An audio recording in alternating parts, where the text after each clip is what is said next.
makes people do strange things. It had been 3 weeks since we lost our baby. One moment, my wife, Madison, and I were overjoyed. First-time parents, imagining the life we'd have with our little one. The next, we were sitting in a sterile hospital room under harsh fluorescent lights, hearing the worst news of our lives. Madison didn't cry. She just sat there, breathing heavily, her hands trembling. She changed after that day. Most of the time, she stayed in bed, barely eating or speaking. I tried everything I could think of, cooking her favorite meals, playing music she used to love, even reading aloud from the baby books we hadn't had the heart to discard. Nothing seemed to reach her. One morning, I brought home a small blue Labubu toy. Madison had jokingly mentioned before that we could put one on a shelf in the nursery and call it our child's watchdog. I found one online and thought it might be a harmless distraction.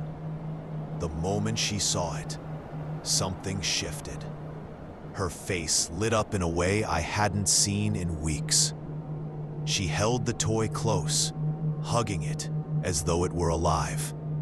Relief washed over me. Finally, some spark of life in her eyes. But I should have known that comfort would quickly spiral into something darker. By afternoon, she had wrapped the Labubu in a tiny blanket and began feeding it applesauce from a spoon. By evening, it was placed carefully in the crib meant for our child.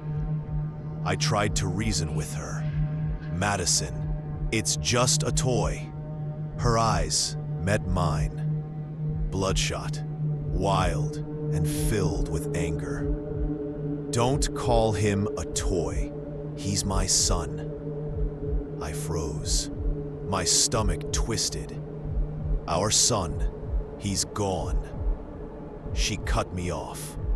Stop. You don't understand. You're like everyone else. They said he's gone, but I can still feel him. Her breathing quickened.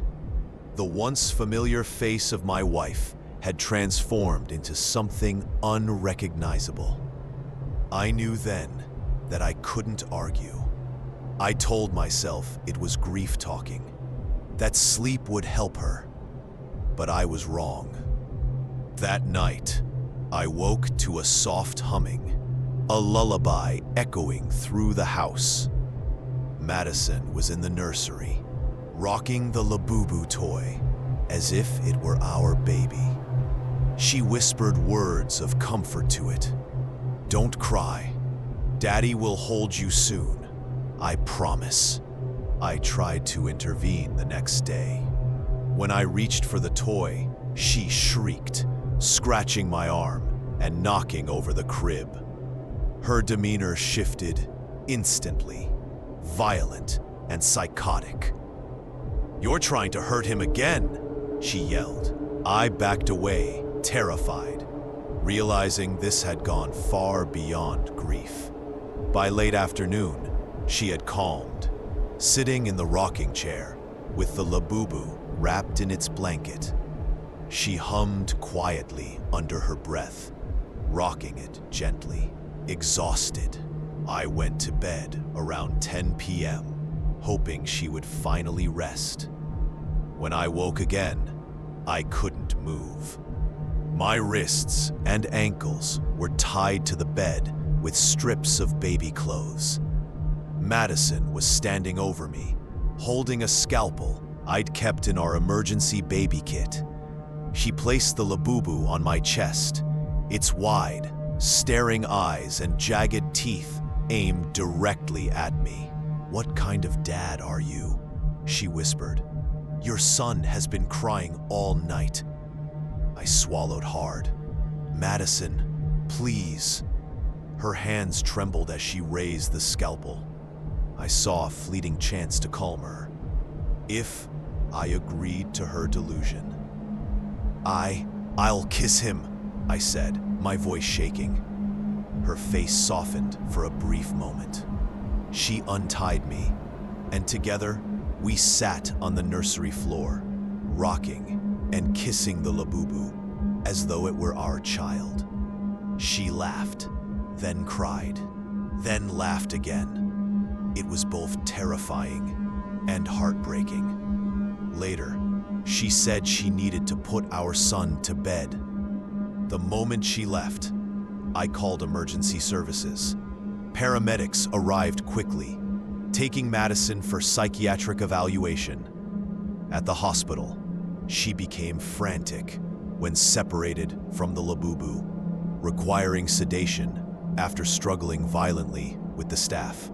Doctors later suggested long-term care at a specialized facility, as her behavior had become increasingly erratic and dangerous. It's been 2 weeks.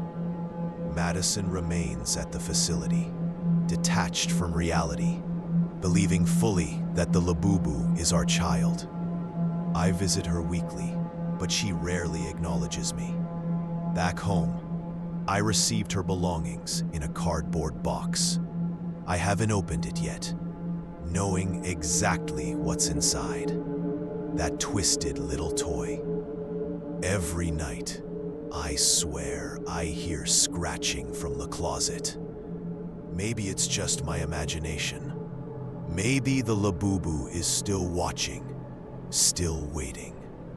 And every night, I remember. Grief can turn love into obsession. And sometimes, toys can become more real than life itself.